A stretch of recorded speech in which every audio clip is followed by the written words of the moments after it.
Hello hello everyone, welcome to Ekta की पाठशाला। एकता की पाठशाला में आपका हार्दिक हार्दिक स्वागत करती हूँ मैं और अभिनंदन करती हूँ। आज हम भारत भ्रमण में नेक्स्ट टॉपिक की तरफ पहुँच चुके हैं, जो कि है मृदा यानी भारत की मिट्टी। तो भारत में जगह के हिसाब से जैसे हमने एग्रीकल्चर देखा था, तो एग्रीकल्चर बेसिकली किस वजह से डिपेंड करता है, एक तो क्लाइमेट पर, साथ में मिट्टी पर, राइट। तो आज जो मिट्टी की प्रोफाइल है वो हम कंप्लीटली कवर करेंगे। आई होप आपको क्लियर हो गया होगा, और अगर आपको ये वीडियोस अच्छी लग रही हो तो लाइक शेयर और सब्सक्राइब मेरे चैनल को जरूर कीजिएगा। चलिए शुरू करते हैं, भारत की मिट्टियों के बारे में पढ़ते हैं। धरती पर जो सबसे ऊपरी परत होती है, राइट, जो कि कभी कभी अनऑर्गेनाइज्ड ही होती है वैसे तो, जो upper layer of earth is called as soil. तो उसी के बारे में हम डिटेल में चर्चा करेंगे, राइट। चलिए देखते हैं। जो सबसे ऊपर वाला सरफेस होता है उसके अलग अलग प्रोफाइल्स होती हैं, वो प्रोफाइल्स का क्वेश्चन आता है एग्जाम में, तो चलिए वो देख लेते हैं, ठीक है।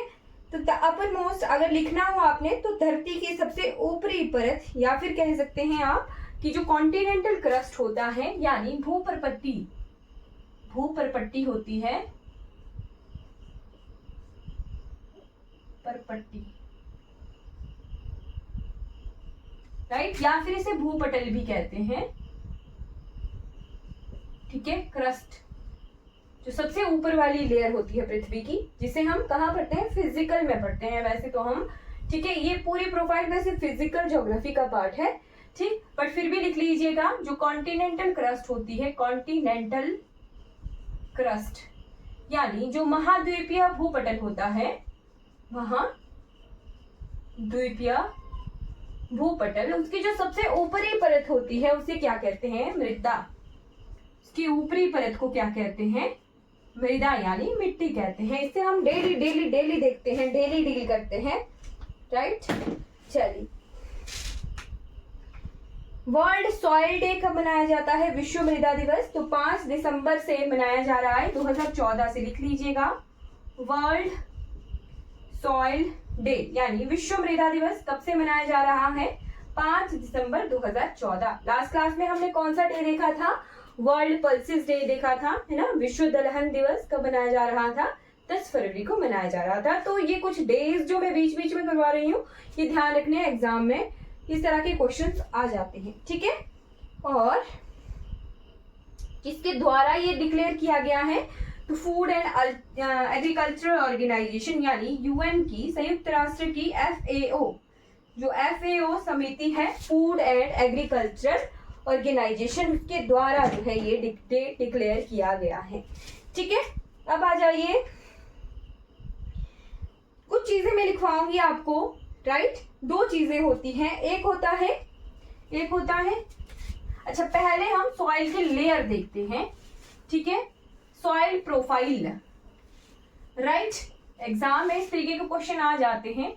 सॉइल प्रोफाइल देखेंगे, प्रोफाइल, और फिर देखेंगे सॉइल को फैक्टर, सॉइल बनने के फैक्टर्स, यानी सॉइल किस तरीके से बनती है, ठीक है। तो इसे कहते हैं सॉइल फैक्टर्स को कहते हैं हिंदी में मृदा को प्रभावित करने वाले कारक, ठीक है, मृदा को प्रभावित करने वाले कारक, ठीक है। और जो सॉइल प्रोफाइल है ये है क्या, तो ये जस्ट इसका जिस तरह से मिट्टी बनी हुई है वो चीज, राइट। मृदा संस्तर जिसे हिंदी में कहते हैं, मृदा संस्तर, मृदा संस्तर, ठीक है। मतलब जैसे लेयर्स होंगी ना मिट्टी की, वो चीज कैसे कैसे मिट्टी मिलती है हमें, तो वो, और किन कारणों से मिट्टी मिलती है, वो 2 अलग अलग चीजें हैं, बट दोनों हमें कंफ्यूज करती हैं, तो इसे लिखना प्लीज। सॉइल प्रोफाइल के लिए मैं SP लिख रही हूं, उसे ब्रैकेट में लिखिएगा, कुछ लेटर्स हैं, राइट। इन्हें कहते हैं ओरिजिन लेटर्स हैं, इन्हें इसी तरीके से लिखा जाता है, OAEBCR, ठीक है। और जो सॉइल फैक्टर्स हैं, सॉइल फैक्टर्स के लिए मैं SF लिख रही हूँ। ये है फॉर्मेशन किस तरीके से हुई, मिट्टी कैसे बनी। ठीक है, तो सबसे पहले मिट्टी वहीं से देखी जाती है जब जो पत्थर है, जो रॉक है, जिस तरह की पत्थर वहां मिलते हो उस तरह की मिट्टी मिल सकती है, राइट। तो सबसे पहले पेरेंटल रॉक यानी जो पैतृक शैल होता है वो लिखिएगा। इसका प्रोफाइल है PCRT।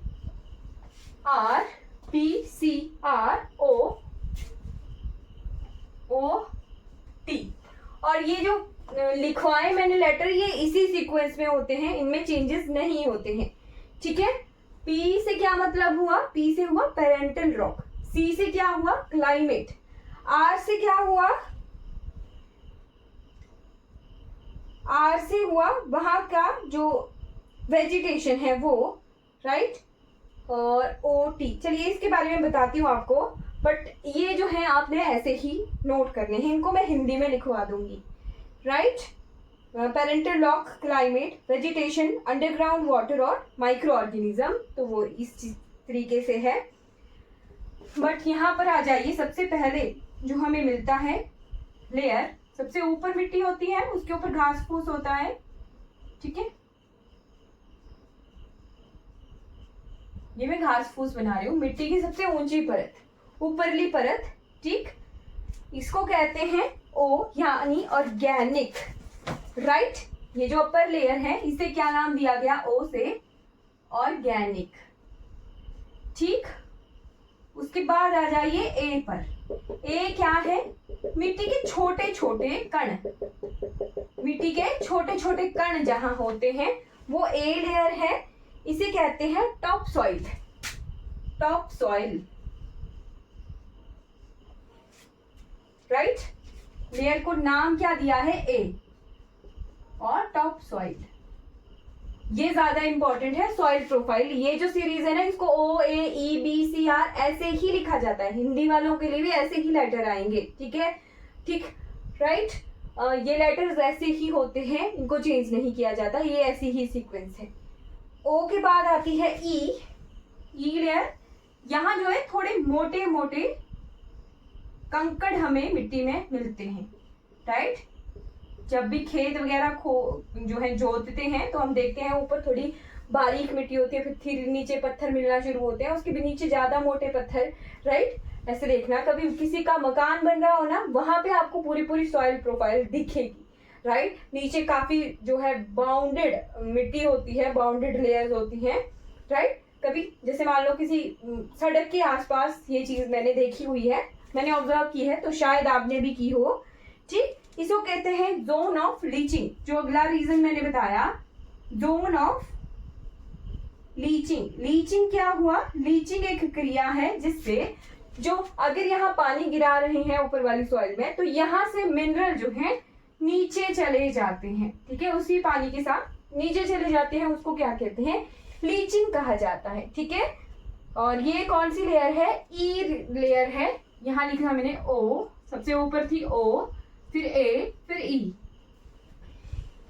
इसको कहा E यानी elevated origin, right, elevated origin. आपको ज्यादा इंपॉर्टेंट क्या ध्यान रखना है, ये OAE के बाद है B ओरिजिन। यहाँ पर हमें थोड़ा जो है थोड़े बड़े मिट्टी के कण भी मिलते हैं, और ये जो मिनरल्स यहाँ से लीच होके यहाँ पहुंच रहे हैं, यहाँ हमें मिनरल्स इकट्ठे हुए मिलते हैं, राइट। मान लो आप किसी खेत में ज्यादा खाद डाल रहे हो, ठीक है, तो बारिश की वजह से क्या हुआ, कुछ टाइम बाद वो बंजर सी हो जाती है जमीन। क्यों हो जाती है, क्योंकि वहां पे खाद की ज्यादा मात्रा थी। उस खाद की मात्रा में क्या हुआ, पानी गिरता रहा, उसमें लीच होता रहा, और काफी नीचे तक जो है वो मिनरल्स नीचे चले गए, ऊपर बंजर भूमि रही। तो ये कारण होता है खाद की मात्रा, जो हमें बाहर से फर्टिलाइजर लाते हैं उसके कारण ऐसा होता है, लीचिंग वगैरह। ठीक है, उसके बाद आती है सी ओरिजिन। सी में थोड़े बड़े पत्थर हमें मिलते हैं। ठीक है, इसको पेरेंटल मटेरियल कहते हैं, पेरेंटल लेयर।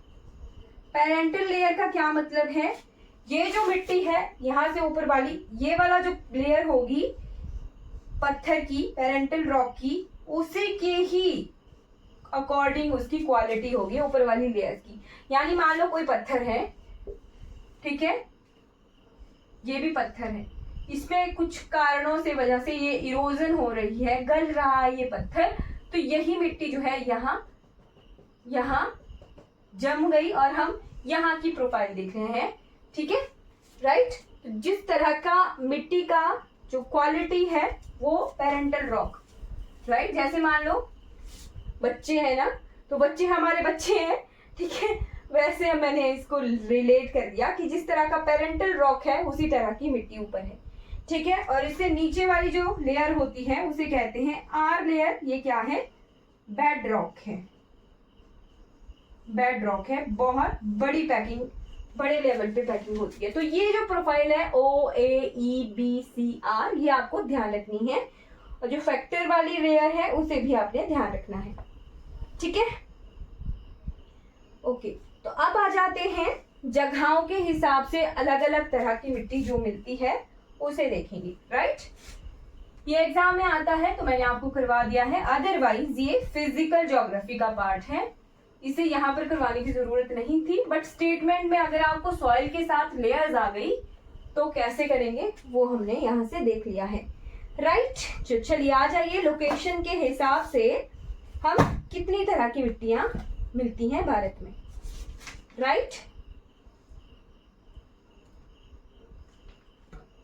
ओके, सॉइल की टाइप देखेंगे।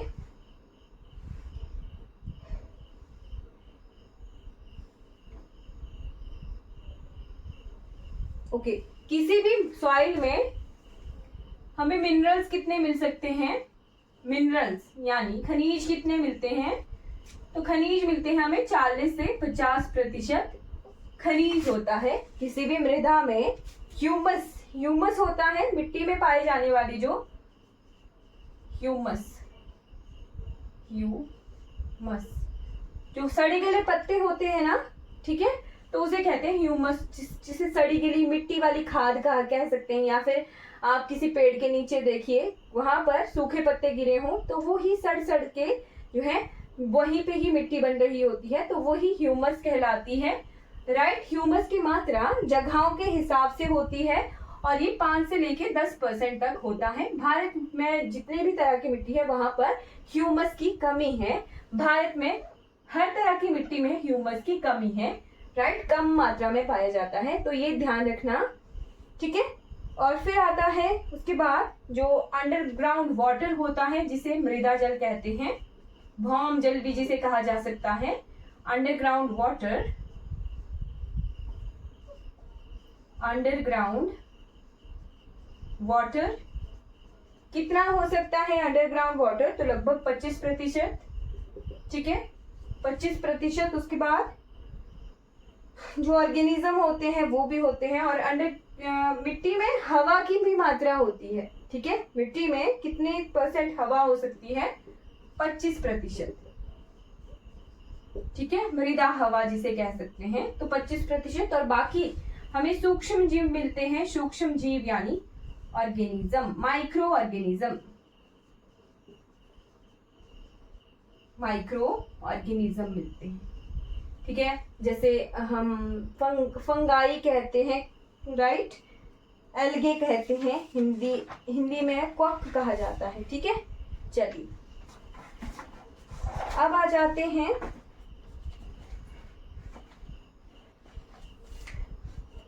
Types of soil in India, Bharat में पाई जाने वाली मिट्टियों के प्रकार। सबसे पहले सबसे फेवरेट एलुवियल यानी जलोढ़ मिट्टी, जलोढ़ मिट्टी, right. Types of soil in India लिखते चलिएगा। सबसे पहली आती है एलुवियल सॉइल, इसके बारे में डिटेल साथ में ही लिखेंगे। एलुवियल सॉइल यानी जलोढ़ मिट्टी। जलोढ़ मिट्टी जो है कहाँ पाई जाती है? वैसे तो हमने एक प्रोफाइल देखी थी, पहाड़ों से बहने वाली नदियां, ठीक है, पहाड़ों से बहने वाली जो नदियां हैं सबसे पहले किस क्षेत्र से जाती हैं?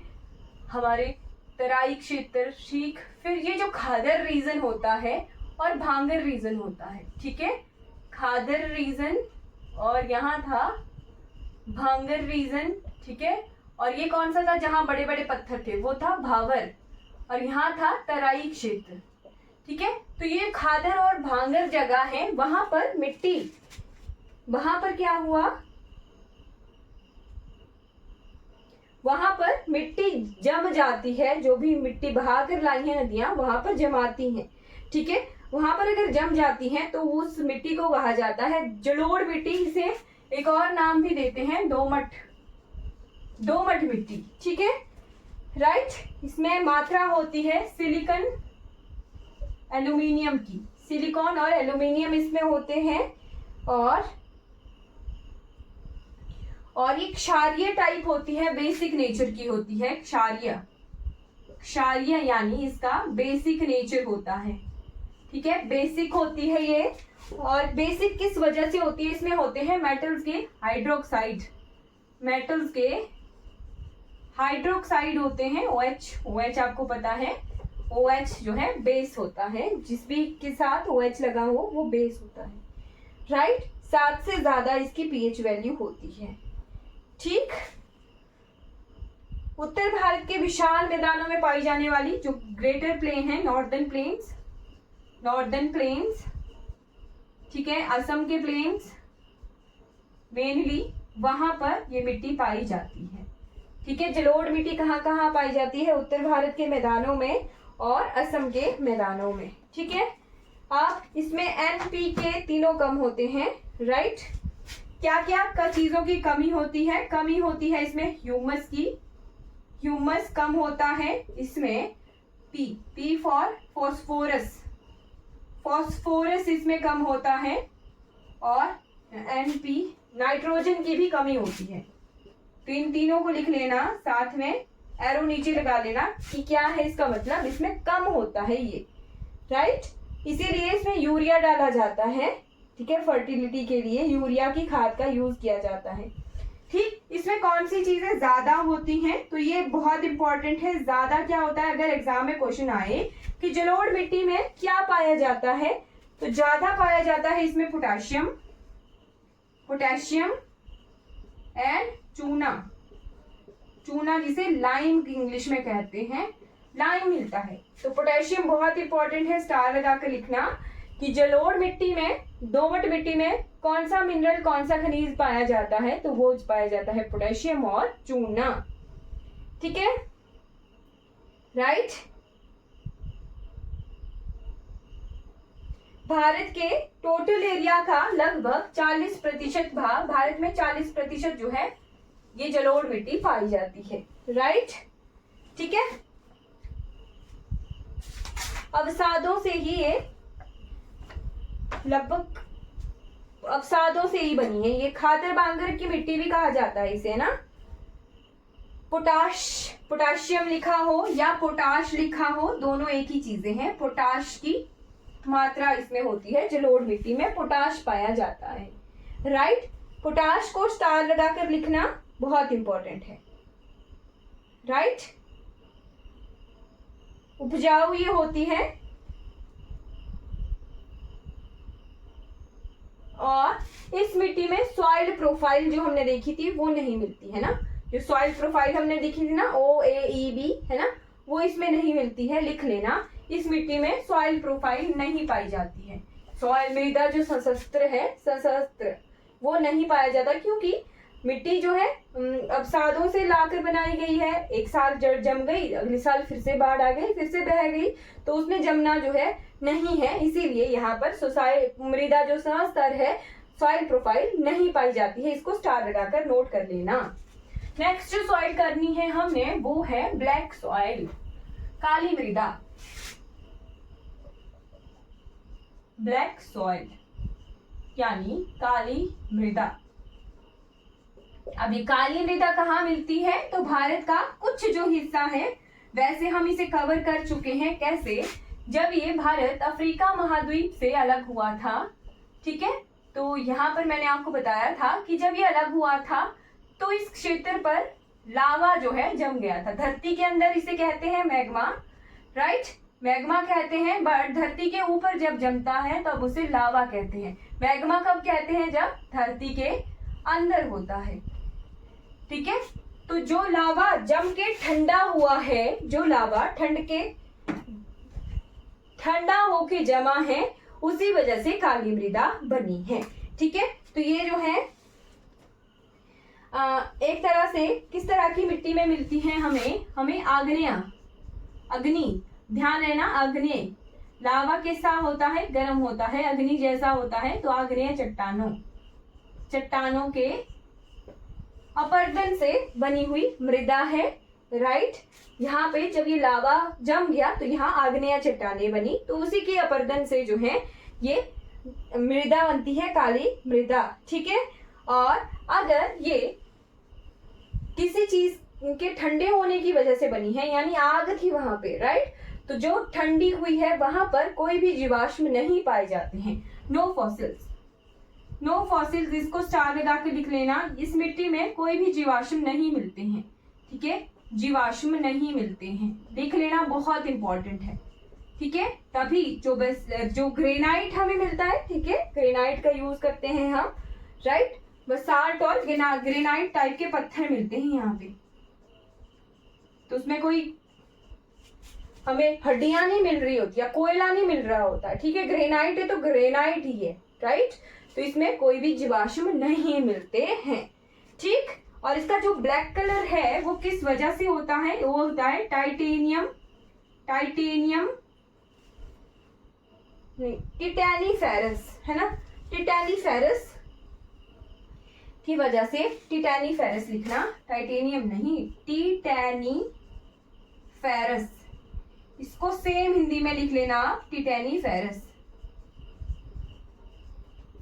ठीक है। इसकी वजह से जो है इस मृदा का कलर काला होता है, black colour due to titaniferous present in this soil, ठीक है।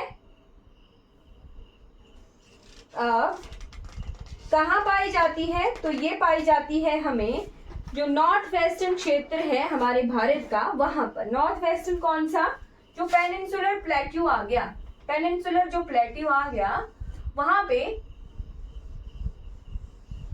ये जो पोर्शन है यहाँ, ये वाला, यहाँ पर हमें ब्लैक सॉइल मिलती है, ठीक है।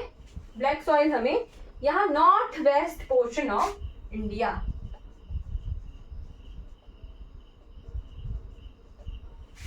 Right, north west portion of India. और यहाँ पे इसको एक और मिट्टी भी बोलते हैं, इसके नाम अलग अलग हैं, जैसे इसे कपासी मिट्टी कहा जाता है, जैसे एलुवियल सॉइल को दोमट कहते हैं, इसे रेगुर कहते हैं, रेगुर सॉइल, ठीक है। कपासी क्यों? क्योंकि कपास उगाया जाता है, राइट। जैसे एलुवियल को दोमट कहा जाता है, काली मृदा को रेगुर कहा जाता है, कुछ जगहों पर इसे शाली कहा जाता है, ठीक। यूएसए में इसे जो है चिरनोजम कहते हैं, यूएसए में इसी मिट्टी को चिरनोजम कहा जाता है, राइट। इसे करेल कहा जाता है या फिर लावा मिट्टी भी कहते हैं, करेल या लावा मिट्टी भी, इसके अलग अलग तरह के नाम हैं काली मृदा के, राइट।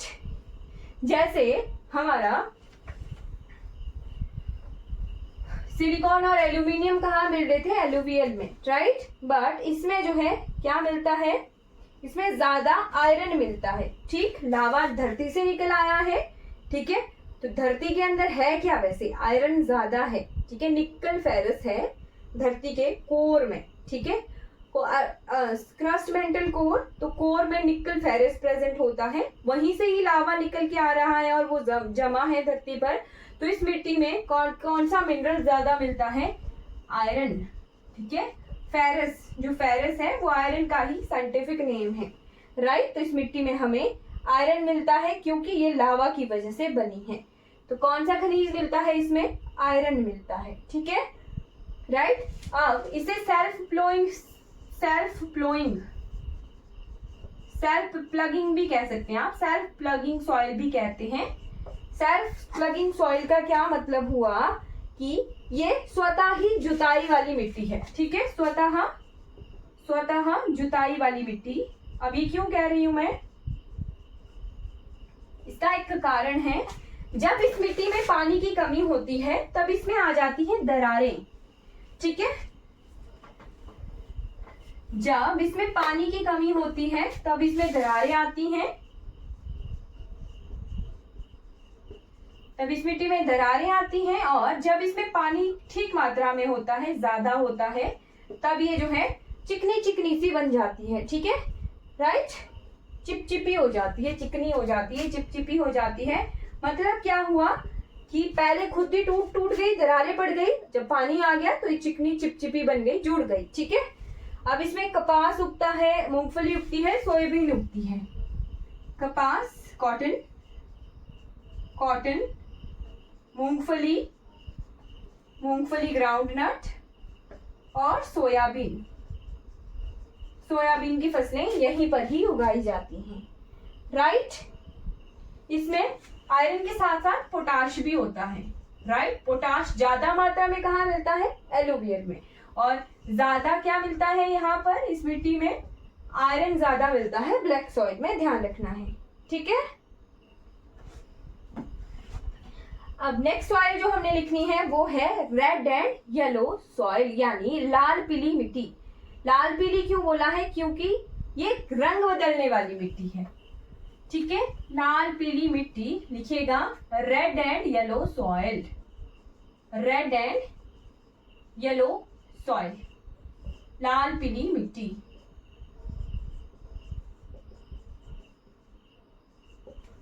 ये जो है भारत के इस हिस्से में पाई जाती है। जैसे यहाँ मैंने मैप बनाया ना, ये ब्लैक का है, तो ये जो मिट्टी है ये भारत के इधर इस वाले हिस्से में मिलती है। दूसरी तरफ को, ईस्टर्न घाट्स की तरफ को, घाट्स नहीं बोलेंगे, ईस्टर्न इंडिया की तरफ, पूर्वी भारत की तरफ। ठीक, ये जो मिट्टी है जब ये ड्राई होती है, सूखी होती है, तब ये होती है red.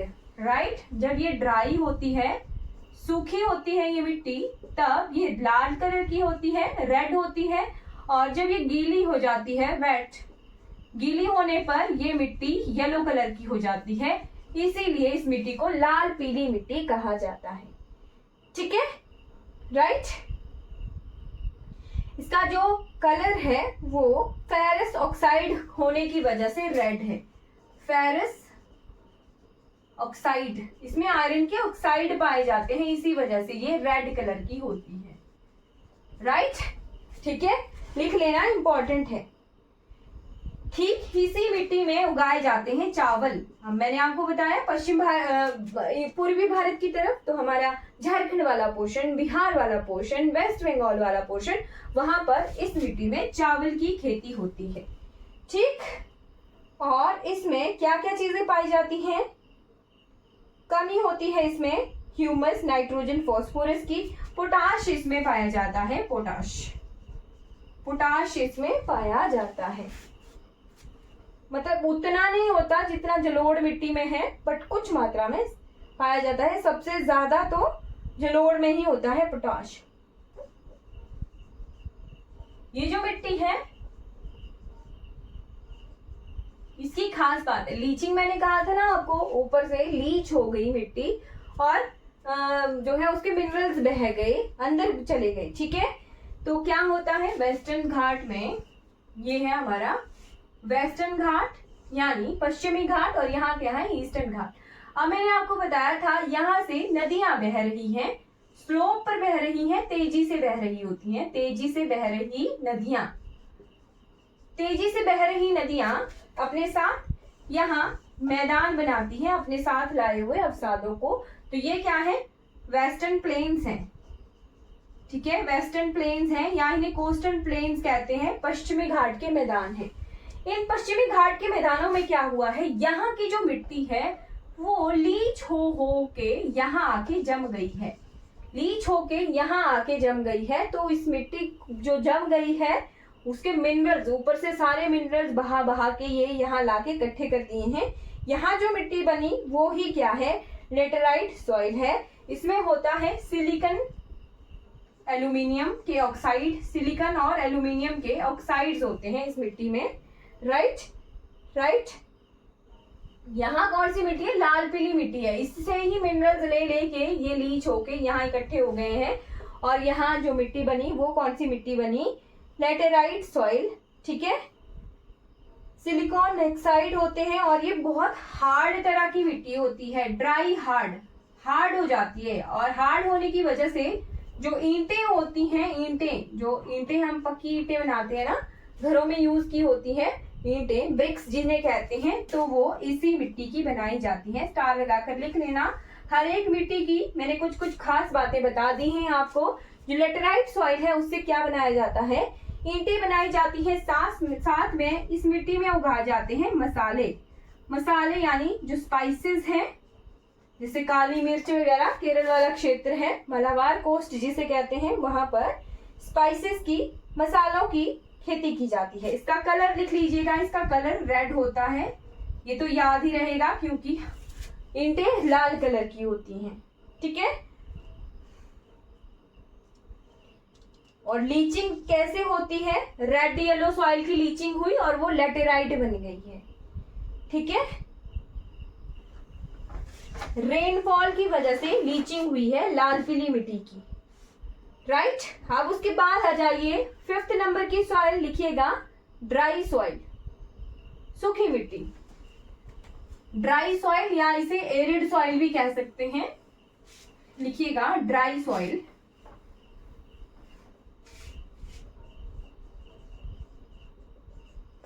Dry soil, this soil is high temperature and low found in rain fade areas. ठीक है, जैसे कि हमारे अरावली हरियाणा का जो क्षेत्र है, सैंड की मात्रा इसमें ज्यादा होती है। बालू मिट्टी भी कह सकते हैं, बालू मिट्टी भी इसे कहा सकता है। अरावली हरियाणा वाला जो क्षेत्र है ना, अरावली वाला जो क्षेत्र है राजस्थान से लेके हरियाणा दिल्ली तक, राइट, वहां पर ये मिलती है। मैक्सिमम अरावली में मिलती है, कुछ क्षेत्रों में हरियाणा, गुजरात, एमपी का भी कुछ क्षेत्र, वहां पर ये मिट्टी मिलती है। पर मैक्सिमम जो अरावली का क्षेत्र राजस्थान का है वहां पर ये ड्राई सॉइल मिलती है। ठीक है, इसकी वाटर होल्डिंग कैपेसिटी, पानी जो इकट्ठा करने की क्षमता कम होती है, ये तो हमें पता ही है।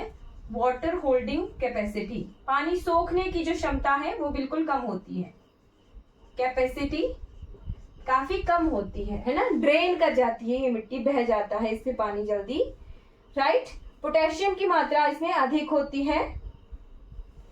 ठीक है, पोटेशियम की मात्रा इसमें होती है ना, पोटाश मिलता है इसमें, पोटाश मिलता है। साथ में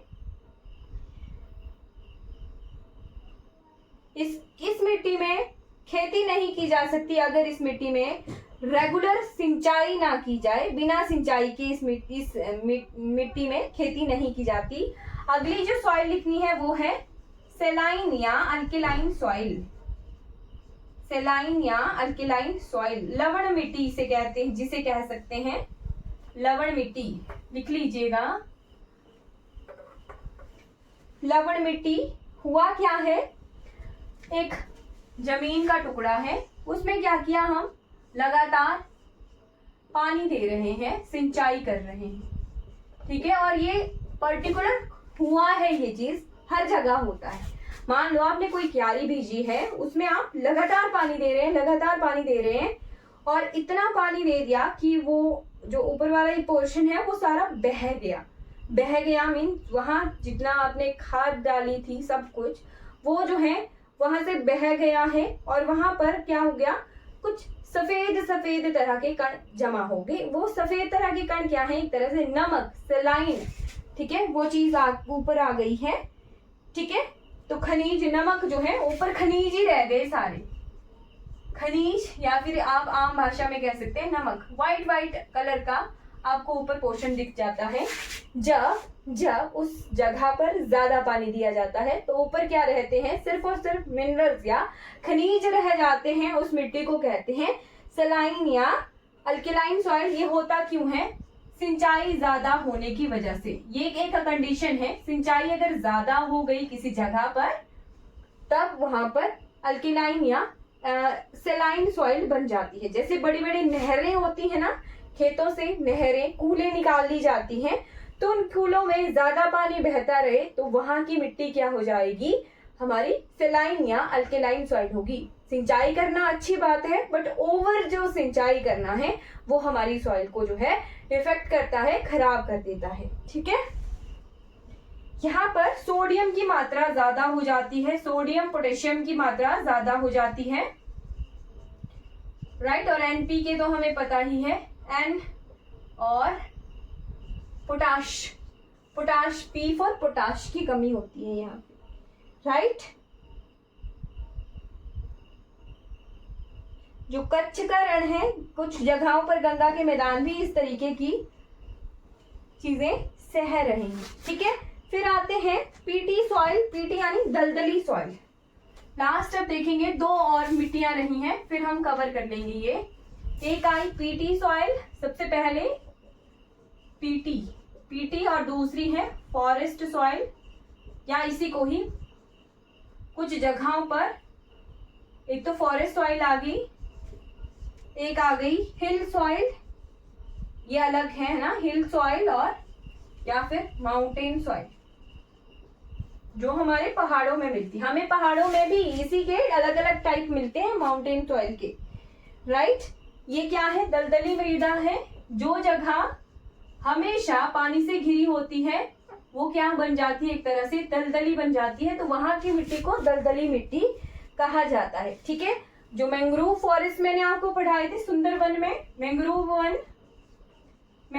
वन वो इसी पीटी सॉइल में होते हैं। उसका क्या कारण है, उनकी जड़ें ऊपर होती हैं, पानी से ऊपर उठी हुई, राइट, और उसकी जड़ें जो हैं एनवायरनमेंट से ऑक्सीजन ले रही होती हैं, राइट,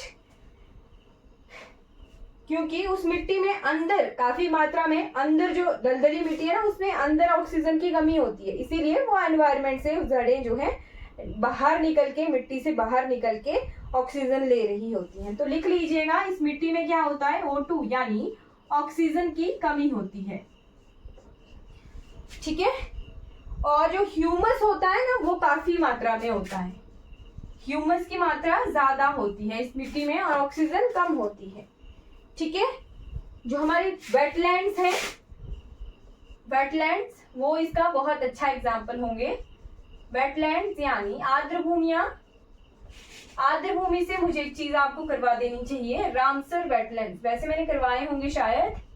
रामसर वेटलैंड्स, रामसर आर्द्र भूमियां, भारत में कितनी रामसर आर्द्र भूमियां हैं टोटल, देयर आर 82। नागी और नकटी नई ऐड हुई हैं, तो अपडेट कर लीजिएगा, अभी जुलाई मंथ का ये करंट अफेयर है, राइट।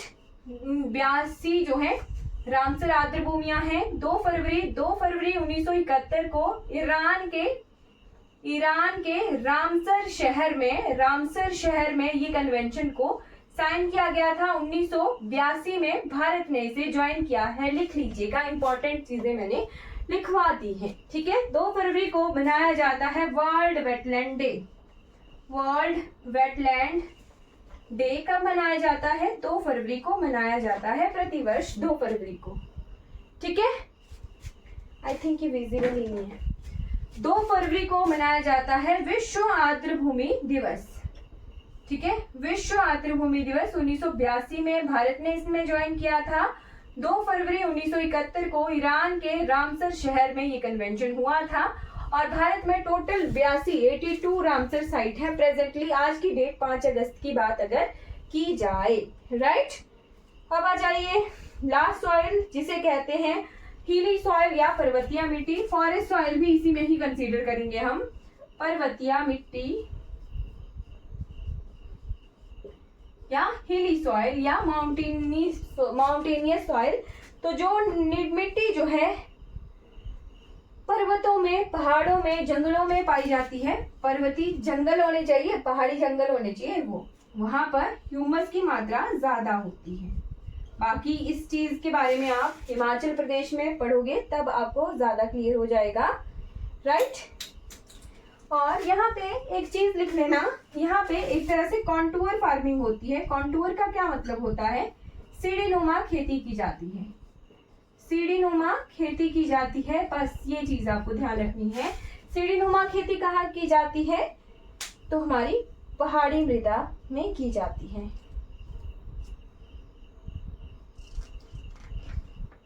ओके, इतना ही बहुत है, यहाँ से इतना ही आएगा, राइट। तो मिट्टियां हमने कवर कर ली हैं। आई होप आपको ये क्लियर हो गया होगा। कोई भी डाउट रहेगा किसी भी क्लास के रिगार्डिंग तो आप चैट बॉक्स में पूछ सकते हो।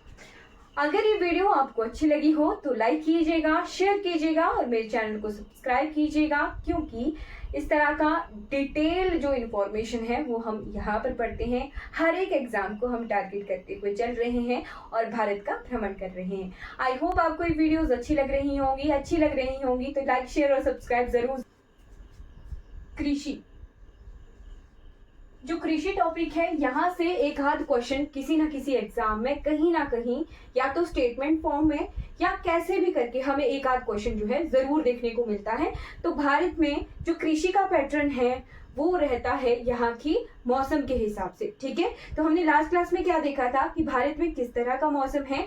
हमने देखा था कि भारत में एक तरह से मॉनसूनी क्लाइमेट है, ठीक है। मॉनसूनी जो वर्षा है वो भारत को जो है बहुत अच्छे तरीके से पानी प्रोवाइड करती है। तो मॉनसूनी पैटर्न पर ही जो है हमारे देश में कृषि की जाती है, ठीक है। एक जब कृषि होती है, फसलें उगाई जाती हैं, तो वो मॉनसून के टाइम की होती है और सेकेंड वही कृषि होगी जो मॉनसून के बाद की होगी। बट हमेशा हम यही पढ़ते हैं, बट एक और तरह की जो है खेती होती है, क्रॉप्स जो होते हैं वो हम देखेंगे, फसलें जिन्हें कहते हैं। तो 3 तरह की फसलें हमने आज की क्लास में क्लियर करनी है। चलिए, 3 तरह की कृषि लिखिएगा जो कि जो है हमने देखनी है। खरीफ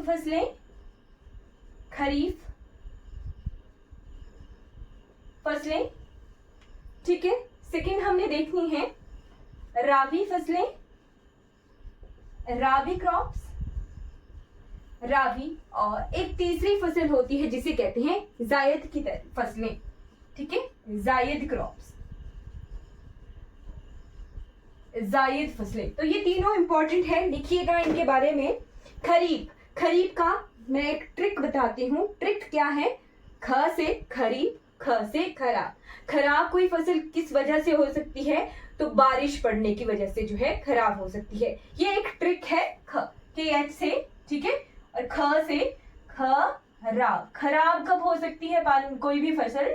तो वर्षा ऋतु में खराब हो सकती है। तो ध्यान रखिएगा, ऐसी फसलें जो वर्षा ऋतु में, रेनी सीजन में उगाई जाती हैं, उन फसलों को कहते हैं खरीफ क्रॉप, राइट। इसे कई बार हम रेनी क्रॉप यानी वर्षा ऋतु की क्रॉप भी कहते हैं, वर्षा ऋतु की फसल भी कहते हैं। कई बार इन फसलों को जो है मानसून क्रॉप भी कहा जाता है, मानसूनी फसलें भी कहा जाता है, मानसून फसलें, ठीक है। कब ये उगाई जाती हैं? तो जब मानसून का अराइवल होना हो, राइट। या तो उस समय उगाते हैं या उससे पहले ही उगा देते हैं, ताकि जब भी जो ज्यादा पानी की जरूरत जिन फसलों को होती है वो इस समय उगती हैं, राइट। तो जून जुलाई में इन्हें जून जुलाई में जो है इन्हें बोया जाता है, ठीक है। और इन्हें हार्वेस्ट कब किया जाता है, काटा कब जाता है? तो लगभग अक्टूबर मंथ तक, सितंबर अक्टूबर, वैसे तो अक्टूबर ही लिखिएगा, अक्टूबर मंथ तक जो है इन्हें काट लिया जाता है, हार्वेस्ट कर लिया जाता है, ठीक है। क्लियर हो गया? तो जून जुलाई में उगती हैं और अक्टूबर मंथ में ये हार्वेस्ट कर ली जाती हैं। कौन सी फसलें? तो खरीफ फसलें। इनका एग्जाम्पल भी लिखिएगा, एग्जाम्पल बहुत बार पूछे जाते हैं। 4 फसलें होंगी और ऑड वन आउट ऐसे होगा, या फिर मिलान करके मैच द कॉलम वाले क्वेश्चन होते हैं, या फिर स्टेटमेंट वाले क्वेश्चन होते हैं। तो लिखिएगा धान, ज्वार, बाजरा, धान, ज्वार, बाजरा, मक्का,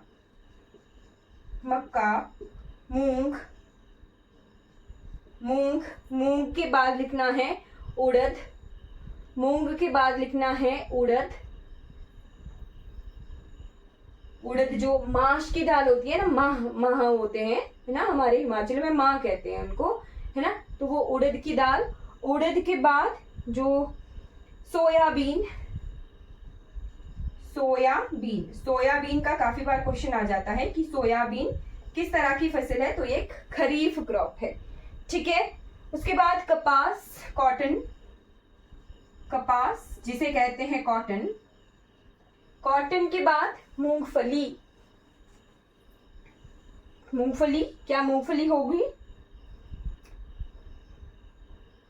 चलिए पता कीजिएगा क्या मूंगफली है या नहीं।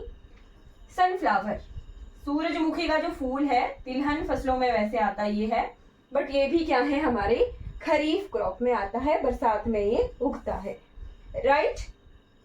सबसे इंपॉर्टेंट एक तो आ गया धान, धान के बाद पूछी जाती है सोयाबीन, सोयाबीन के बाद जो पूछी जाती है वो है कॉटन, कॉटन यानी कपास, कपास किस तरह की फसल है।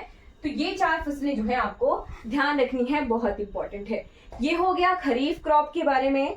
अब सेकंड जो क्रॉप देखनी है हमने वो है रबी की फसलें, रबी, रबी क्रॉप्स जिन्हें कहते हैं रबी फसलें, राइट। रबी फसलें कब उगती हैं, तो इन्हें शीत ऋतु की फसल कहा जाता है, राइट। इसे कहते हैं मॉनसून की फसलें और इसे कहते हैं शीत ऋतु की फसलें, शीत ऋतु की फसलें कहा जाता है। कभी नहीं बोया जाता है, तो बोया जाता है इन्हें अक्टूबर नवंबर में, ठीक है, अक्टूबर नवंबर में इन्हें बोया जाता है, राइट। और इन्हें हार्वेस्ट कब किया जाता है, यानी काटा कब जाता है, तो काट जाता है मार्च अप्रैल में, ठीक है, मार्च अप्रैल के महीनों में इस फसल को काट लिया जाता है, ठीक।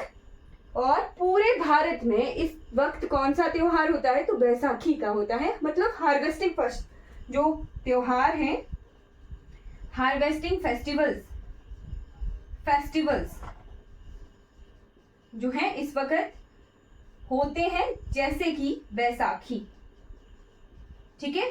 तो बैसाखी जो है इन्हीं फसलों की कटाई के लिए, हार्वेस्टिंग के लिए फेस्टिवल है, राइट। फिर अब लिखना है कौन कौन सी फसलें हैं। सबसे इंपॉर्टेंट गेहूं, गेहूं, जौ, गेहूं बिल्कुल ध्यान रखना है, बार बार एग्जाम में आता है।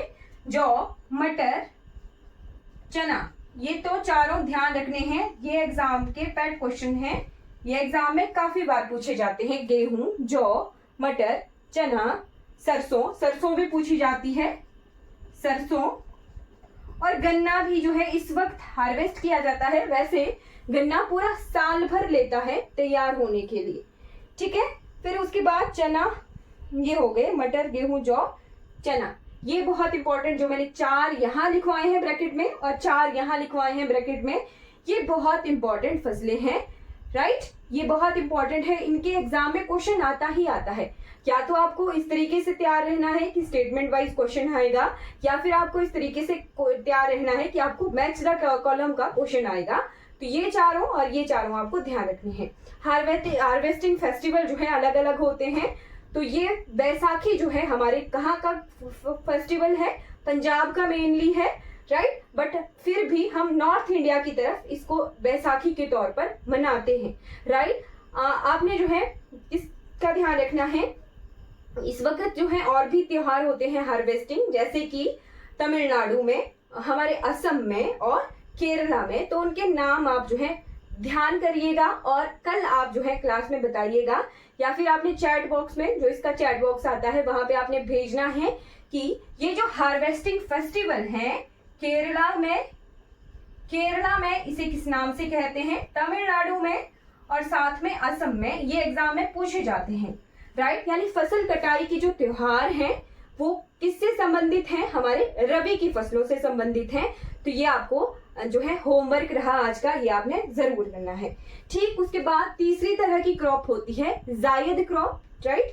जैद फसलें जिन्हें कहा जाता है, और ये साल भर में बोई जाती हैं। साल भर कैसे, जैसे कि आपको एक गैप पीरियड दिख रहा होगा अप्रैल से लेके जून का, मई बिल्कुल बीच में है, राइट। तो यहाँ पर क्या है, एक गैप है। फिर उसके बाद अक्टूबर नवंबर में भी एक गैप पड़ता है।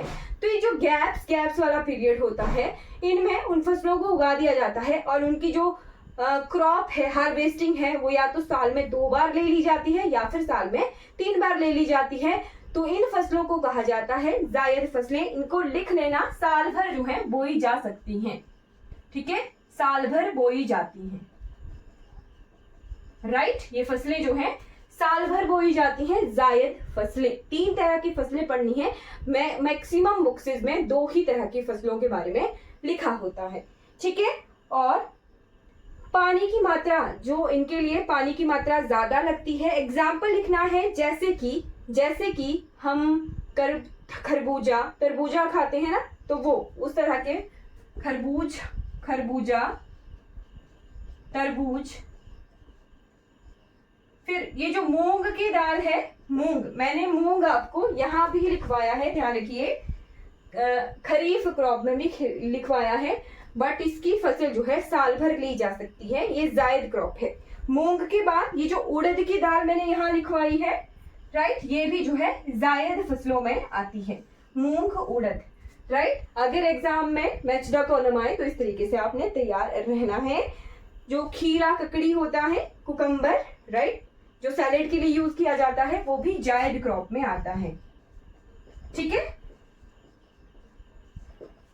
तो ये हमारी मेन क्रॉप्स आ गई, टाइप्स ऑफ क्रॉप्स। राइट, ये क्या है हमारा टाइप ऑफ क्रॉप्स। राइट, फसलों के प्रकार। अब हम एक एक करके जो मेन फसलें हैं, जैसे गेहूं, चना, गेहूं, चावल, ज्वार, मक्का, बाजरा, वो उसके बारे में डिटेल में इंफॉर्मेशन जो है लिख लेते हैं। राइट, सबसे पहले हमने जो सबसे ज्यादा उगता है भारत में, वो लिखेंगे चावल। राइट,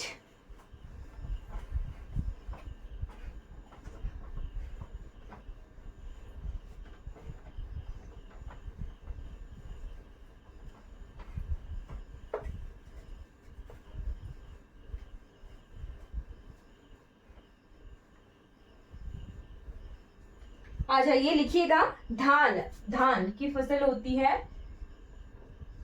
चावल। ठीक है, चावल का जो भारत में सबसे ज्यादा प्रोड्यूस होता है। राइट, मतलब भारत में सर्वाधिक उत्पादन कौन सी फसल का होता है? चावल का होता है। इसका साइंटिफिक नेम लिख लीजिएगा,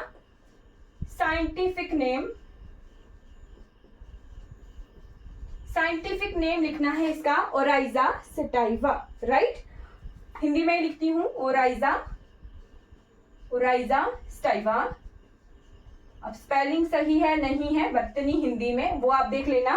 ओराइजा सटाइवा इसका साइंटिफिक नेम है।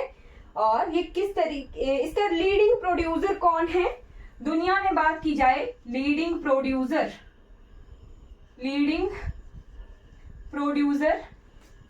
कंट्री, तो दुनिया में सबसे ज्यादा चावल कौन उगाता है? चाइना। राइट, चाइना का नॉर्थ चाइना वाला भाग, मंचूरिया प्रांत जिसे कहते हैं, वहां पर चाइना में सबसे ज्यादा चावल उगते हैं। और भारत में सेकेंड लीडिंग प्रोड्यूसर है ये। सर्वाधिक उत्पादन कहाँ होता है? तो चाइना में होता है। और दूसरे नंबर पे दुनिया भर में भारत जो है हमारा चावल उगाता है। और अगर स्टेट पूछा जाए, स्टेट यानी राज्य जो सर्वाधिक उत्पादन करता है चावल का, वो कौन सा है?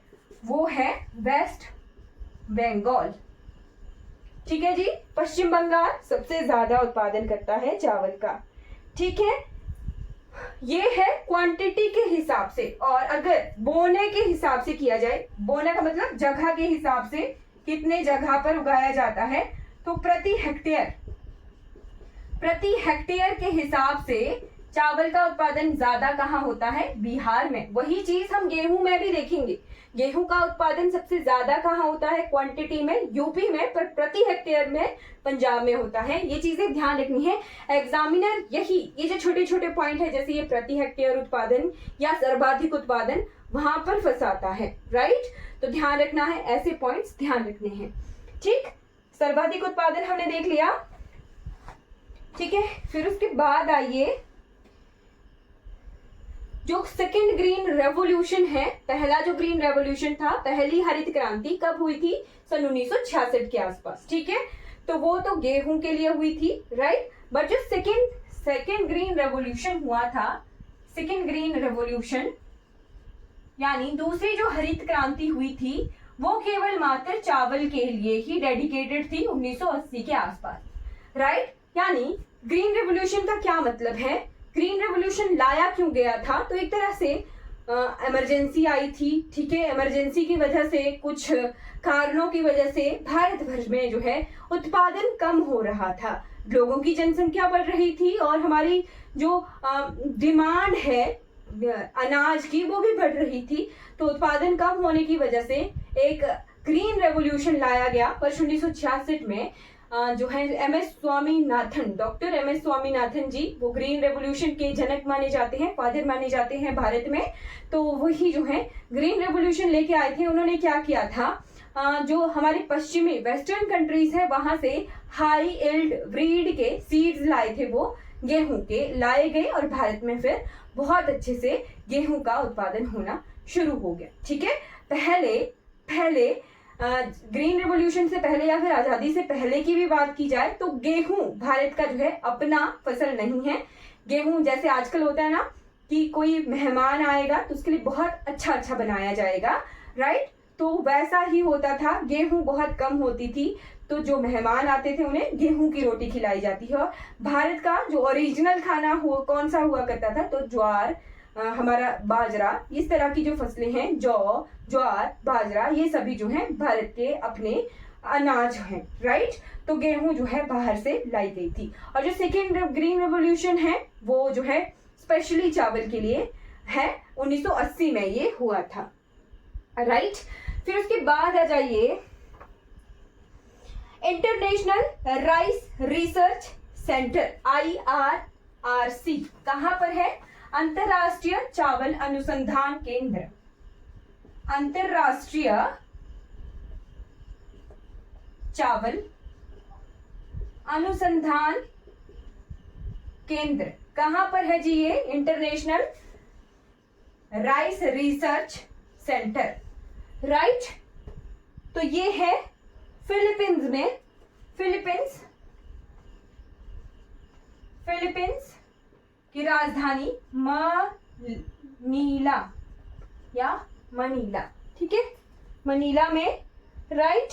धान का कटोरा। और नेशनल राइस रिसर्च सेंटर कहाँ है, नेशनल राइस रिसर्च इंस्टीट्यूट कहाँ है, कटक ओडिशा में है, right. National rice research institute कहां पर है, तो कटक ओडिशा में है, राइट। कटक ओडिशा में ये है। धान का कटोरा किस राज्य को कहा जाता है, तो धान का कटोरा कहा जाता है, किस राज्य को कहा जाता है जी, धान का कटोरा महानदी का जो बेसिन है छत्तीसगढ़, उसे कहा जाता है, राइट। धान का कटोरा, rice bowl of India, rice bowl of India किस राज्य को कहा जाता है, छत्तीसगढ़ को कहा जाता है, ठीक है, छत्तीसगढ़ को कहा जाता है, ठीक। अब एक और चीज यहां से आती है, golden basmati rice.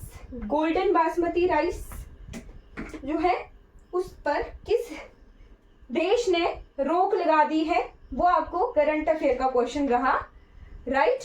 Golden basmati rice, ठीक, ये आपके लिए होमवर्क क्वेश्चन है। गोल्डन बासमती राइस पर जो है करंट अफेयर है, ये अभी पिछला महीना जुलाई बीता है, वहां पर कौन सा ऐसा देश है जिसने गोल्डन बासमती राइस पर रोक लगा दी है। शुरू भी यहीं से हुआ था, लिखाया है मैंने शुरू भी यहीं से हुआ था और इसी पर बैन भी लगा दिया है। तो आपको बताना है आज के इस चैट बॉक्स में कि किसने लगाई है रोक, किस कंट्री ने लगाई है। चैट बॉक्स बाहर आता है जब हम क्लास के बाद मिलते हैं, जहां पर मैं मैसेज करती हूँ वहां पर चैट बॉक्स आता है, राइट। वहां पे मैसेज कीजिएगा कि गोल्डन राइस पर किस कंट्री ने रोक लगा दी है, राइट। नेक्स्ट जो फसल हम लेंगे वो है व्हीट। व्हीट यानी गेहूं। गेहूं की रोटी सभी खाते हैं, इसके बिना तो गुजारा नहीं होता। तो इसका साइंटिफिक नेम है ट्रिटिकम स्टाइवम। ट्रिटिकम स्टाइवम। और उसका क्या था ओराइजा स्टाइवा, राइट। इसका क्या है ट्रिटिकम स्टाइवम, राइट। और इसकी खोज का श्रेय जानता है डॉक्टर नॉर्मन बोरलॉन्ग को, right. Global father of green revolution, global father of green revolution कौन थे? डॉक्टर नॉर्मन बोरलॉन्ग, ठीक है, डॉक्टर नॉर्मन बोरलॉन्ग, ठीक है। और भारत में ग्रीन रेवोल्यूशन के जनक कौन थे? तो father of green revolution in India, green revolution in India, MS Swaminathan. अब के वर्ष जो है इन्हें फरवरी 2024 में किससे नवाजा गया? भारत रत्न से भी जो है भारत का जो सर्वोच्च सम्मान है वो इन्हें प्रदान किया गया, राइट, आफ्टर मरणोपरांत, है ना, posthumously, right. First green revolution गेहूं के लिए हुआ था 1966 में, और 1980 का सेकेंड ग्रीन रेवोल्यूशन मैंने आपको लिखवा दिया है कि वो जो है चावल के लिए डेडिकेटेड था, राइट। भारत में जो प्रोडक्शन के हिसाब से सर्वाधिक उत्पादन गेहूं का कहाँ होता है? यूपी में होता है, राइट। और प्रति हेक्टेयर उत्पादन सबसे ज्यादा जगह के हिसाब से कहाँ पर होता है? तो वो पंजाब में होता है। एग्जाम में क्वेश्चन पूछा गया था ये वाला, प्रति हेक्टेयर वाला, राइट, ठीक है, क्लियर हो गया।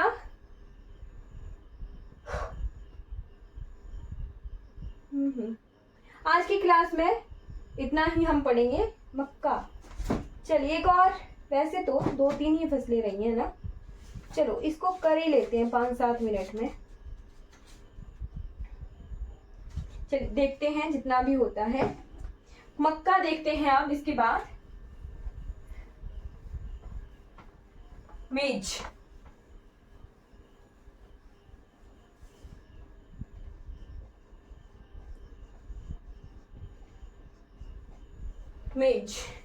राइट। मेज जो है इसमें सबसे ज्यादा कार्बोहाइड्रेट होते हैं, ठीक है। 80% कार्बोहाइड्रेट किस फसल में होते हैं? तो मक्का में होते हैं, है ना। और ये किस लिए यूज होता है? स्टार्च बनाने के लिए यूज होता है, राइट। और राजस्थान और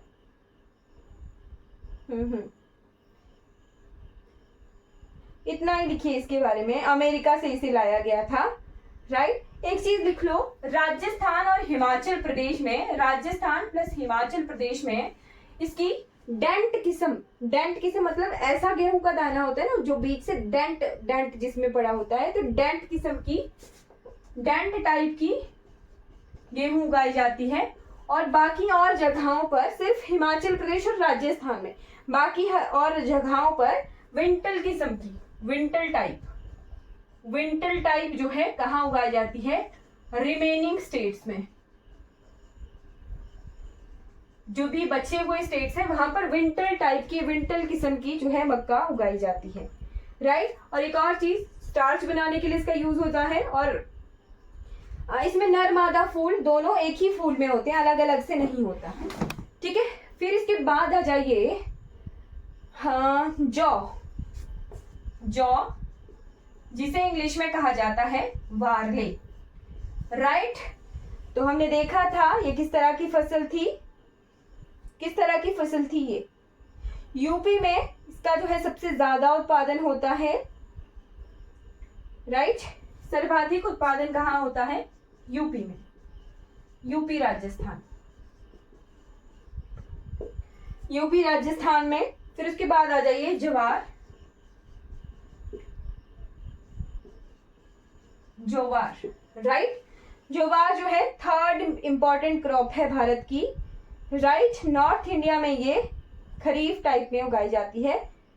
लीडिंग प्रोड्यूसर है इसके महाराष्ट्र, महाराष्ट्र में ये सबसे ज्यादा उगाई जाती है, ठीक है। और एरिया वाइज भी महाराष्ट्र में ही उगाई जाती है। उसके बाद आ जाइए बार्ले, बार्ले नहीं बाजरा, बाजरा। बाजरा जो है राजस्थान में इसका सबसे ज्यादा उत्पादन होता है, और वर्ल्ड लेवल पे लिखा जाए तो अफ्रीका में, राइट। फिर उसके बाद लिखते हैं दलहनी फसलें, दालें जो होती हैं, वहां से सिर्फ एक क्वेश्चन आपने लिखना है। दालें हमने लिख दी हैं खरीफ में, और कुछ दालें जो है हमने लिखी हैं कहां पर, रबी फसलों में, राइट। तो सोयाबीन लिखिएगा, जो सोयाबीन है, सोयाबीन, सोयाबीन इसका उत्पादन सबसे ज्यादा कहाँ होता है, मध्य प्रदेश में होता है। ये लिख लेना, एग्जाम में क्वेश्चन आता है। और वर्ल्ड पल्सेस डे, विश्व दलहन दिवस, वर्ल्ड पल्सेस डे, विश्व या अंतरराष्ट्रीय दलहन दिवस है ना, तो इसे विश्व दलहन दिवस लिखिएगा। दलहन दिवस कब मनाया जाता है, तो 10 फरवरी को जो है ये मनाया जाता है। साथ में ये सारी किस तरह की थी, मोटे अनाज थे, ठीक है, मोटे अनाज जिन्हें इंग्लिश में कहते हैं मिलेट्स, राइट। तो जो 2023 था वो क्या था, यूएन के द्वारा, संयुक्त राष्ट्र के द्वारा इंटरनेशनल मिलेट्स ईयर के रूप में डिक्लेयर किया गया था, मिलेट्स ईयर, राइट, 2030। ये तो ज्वार बाजरा, जौ ज्वार बाजरा कंगनी, ये बहुत तरह की फसलें हैं, है ना। तो इनके लिए ही जो है, इनके बचाव के लिए, इनके रख रखाव के लिए, इनके बीजों के बचाव के लिए वर्ष 2023 को इंटरनेशनल मिलेट्स डे के रूप में मनाया गया था, राइट।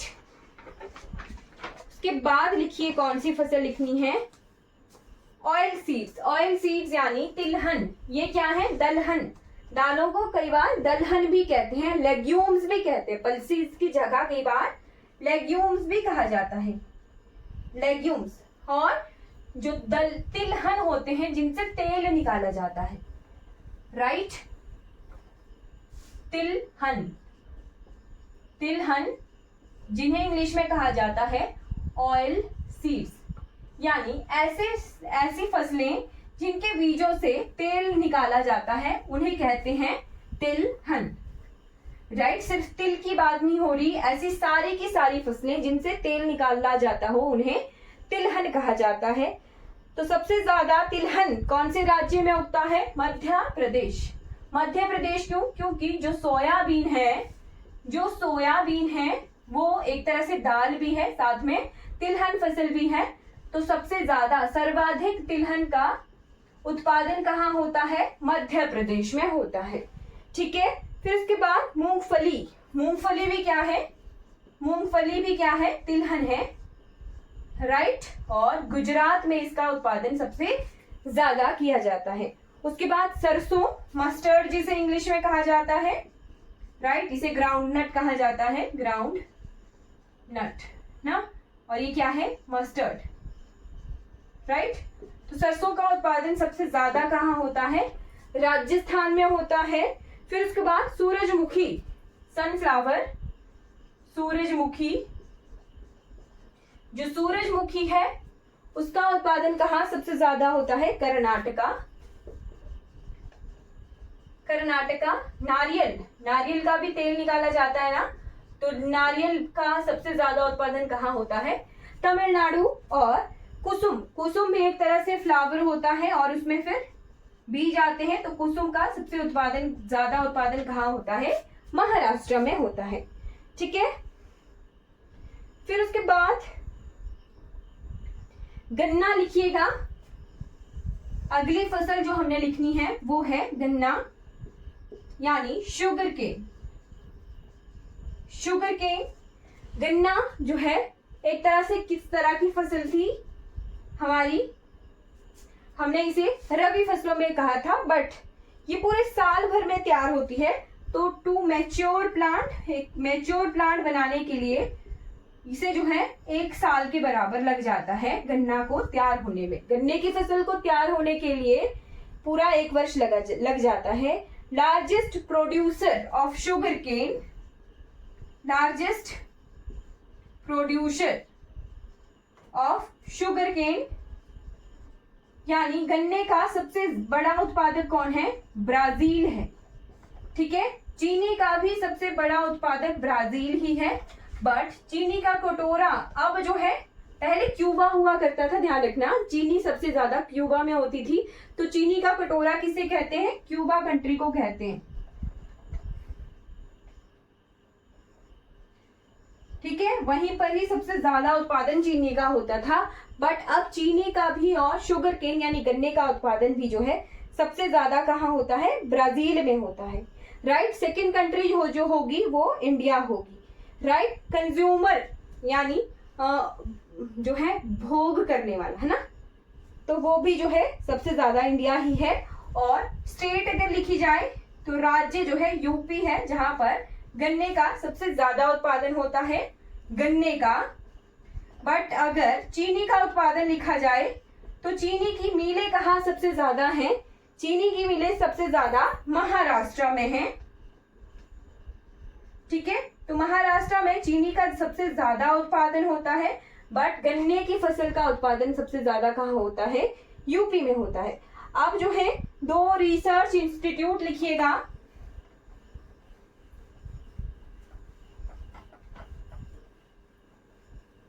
रिसर्च इंस्टीट्यूट लिखने हैं, इंडियन शुगर रिसर्च इंस्टीट्यूट, है ना, ये अलग अलग से हैं। एक तो है गन्ने का इंडियन शुगर रिसर्च इंस्टीट्यूट, तो जहां पर गन्ना सबसे ज्यादा होगा वहीं पर होगा। ठीक है, ये है कानपुर में। राइट, और Indian sugarcane research institute, ये कहाँ है? लखनऊ में।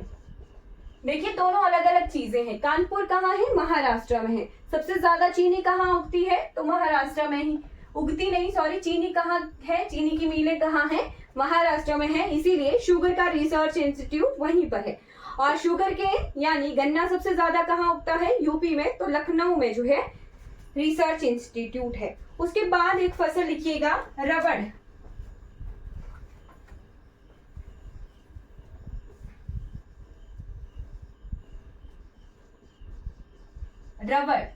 नेचुरल रबर का सबसे ज्यादा उत्पादक कौन है? थाईलैंड है। कंट्री कौन सी है? थाईलैंड। राइट, और इंडिया में कौन सी है? स्टेट कौन सी है? केरला। ठीक है, उसके बाद लास्ट फसल लिखिएगा, कॉटन यानी कपास। किस मिट्टी में उगता है? सिर्फ और सिर्फ काली मृदा में उगता है, ब्लैक सॉइल में अच्छी पैदावार कपास की होती है। Right, leading producer world level पे देखा जाए तो कंट्री कौन सी है? चाइना है। कंट्री कौन सी है? चाइना है। और अगर स्टेट लिखना है तो गुजरात है। स्टेट कौन सा है? गुजरात। गुजरात के बाद महाराष्ट्र, महाराष्ट्र के बाद आंध्र प्रदेश। राइट, तो आंध्र प्रदेश के लिए मैं एपी लिख रही हूं। तो ये आ गया हमारा कॉटन के बारे में इंफॉर्मेशन। सबसे ज्यादा कहाँ उगता है? तो उगता है चाइना में। उसके बाद लास्ट जो फसल लिखनी है, भारत के दिल की धड़कन, चाय, टी।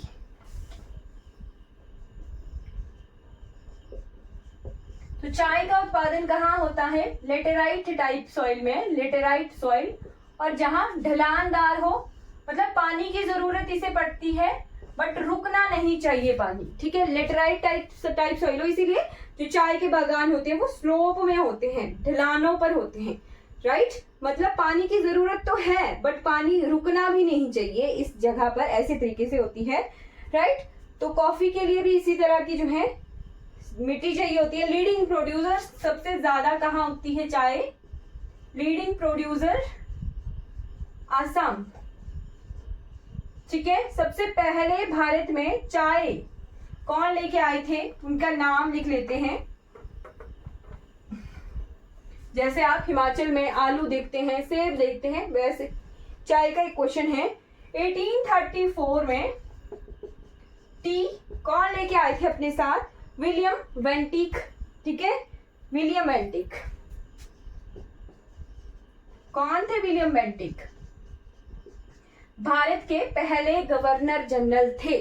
1833 का जो चार्टर एक्ट आया था उसके तहत जो गवर्नर जनरल ऑफ बंगाल की पोस्ट थी उसे अपग्रेड कर दिया था और गवर्नर जनरल ऑफ इंडिया बन गए थे।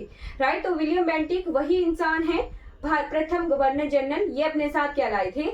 चाय के शौकीन थे तो अपने साथ चाय लेके आए थे। ठीक है, तो ये हो गया हमारा। और लीडिंग प्रोड्यूसर अगर विश्व लेवल पर कहा जाए तो चाइना है, दूसरे नंबर पे भारत है चाय का उत्पादक।